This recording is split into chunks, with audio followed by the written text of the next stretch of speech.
唔知观众朋友你是安怎过生日的？这食上面、食鸡卵糕、食好料已经是无稀奇啊！来看这英国100岁阿嬷，以庆祝家己生日的方式，竟然是对半天悬跳六卡送，也为这慈善机构募款。另外有一个尼泊尔一个18岁爬山家，世界上海拔超过8000公尺的悬山，已经有8上13粒的山头。那跟出来挑战这西藏的嘻哈帮马方成功，到时阵收集14粒的山头，就当成做上届少年的一个纪录保持者。英国102岁退伍军人百里选伫贝克尔斯小机场挑战高空跳伞，为家己庆祝生日。当握进地面的时阵，所有人拢为伊拍扑加油。百里坐飞机为6900英尺的高空跳落来，还有一个教练陪伊做伙完成这项纪录。这个活动互伊成为英国上侪岁跳伞运动员，也为三个慈善机构募集资金。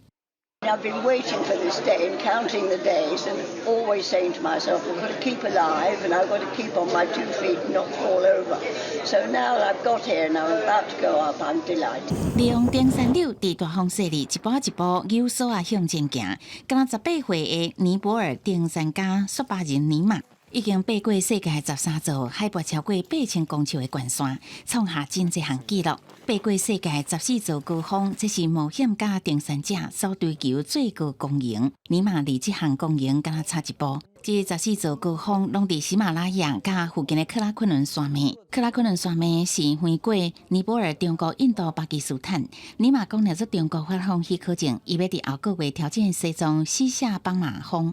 14 peaks first teenager, that is something that I'm soon gonna be, after my last mountain, and this is a very big kind of advantage for the Sherpa community and even for me and for everyone, because before this you cannot imagine a teenager doing a 14 peaks. 尼玛的阿姐是目前纪录保持者，伊伫2019年迄个时阵30岁时阵就爬完14高峰，毋过要完成世界14高峰，其实困难真大。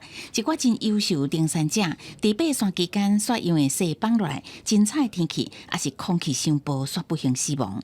目前为止，敢若40个登山者成功爬过14高峰。公司新闻，新乐培编译。